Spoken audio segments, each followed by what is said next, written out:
just to see how the stream goes.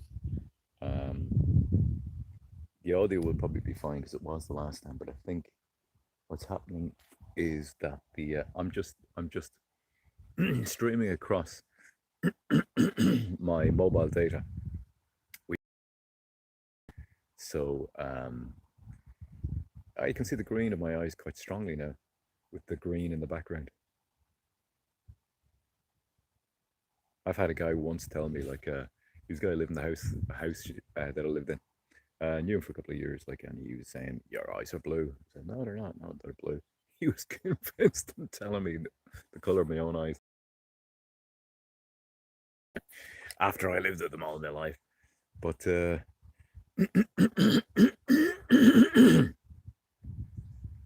so I want to talk about now. Just bear with me, though. Those of you who aren't, we say, what you might call Christian or religious or anything like that, bear with me on this idea, right? I want to talk on an idea, and if this doesn't come across choppy, um, I'll redo this at a later stage, and I might do it anyway at a later stage because I think it's a really important idea. I think that um, so I believe there is a heaven and a hell. I think believe there is God and there is Satan and all that. Okay, so that's my religious belief. That is my held belief. This reality. Okay. Um,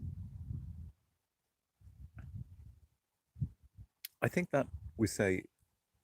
I know they always say when you start the sentence with this saying, the greatest trick the devil ever pulled off. And everybody will answer that straight away. It was making you believe he'd never existed, right?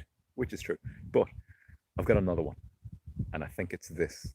I think I think there are many tricks and spells which Satan has pulled off to reduce and hide who you are from yourself and what you're here for, and that you are a child of God or a creation of God.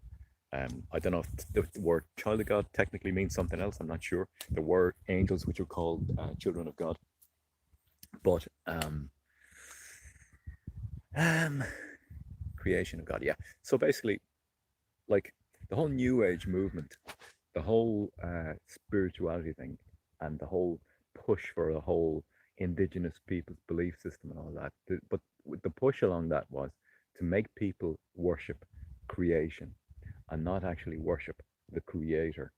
And I think that that's a very neat trick because what it does is it gets you to believe that all life, as in animals, insects, and everything, are equal in life to a human being, a living man or a living woman. And I don't think it is. I think we're here, we're specially here in a special, for a special reason. And um, it's kind of like saying, it's kind of like the tallest, hammering down the tallest nail so that all the nails below are of equal height to the tallest nail.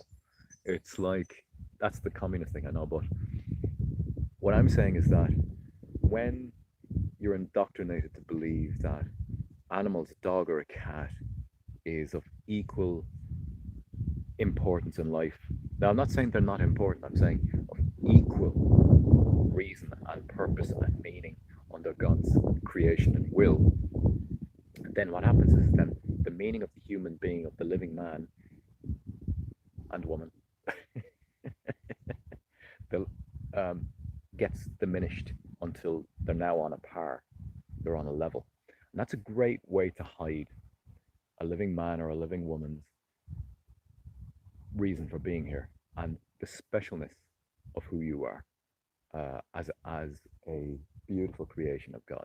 If you look at human beings, we don't have any natural. It's like we're not really for here. Like we get very cold very easily. We've no hair to cover us. We get very hot and burnt very easily. Out in a hot sun. We have no claws. We have no teeth. We have no weapons built into us to actually fend off um, the animals that are on this earth. And it's almost like we are not really for here. Um, we're a different thing. And what I believe is that's one point of it. Like I'm saying, like I do believe dogs are given a special place to help living men and women along their path and their journey and make it easier on their hearts here in this realm. But what I've noticed is that you see a lot of, and where this becomes the high relief is Western women, European women, British and Irish. They've been, you see it on, I think their minds have been indoctrinated and conditioned to believe that um, their dogs are their babies. So they don't have children themselves. What they do is they have dogs. And even the Taliban have said this. The Islamic Taliban have said that Western women mother their pets.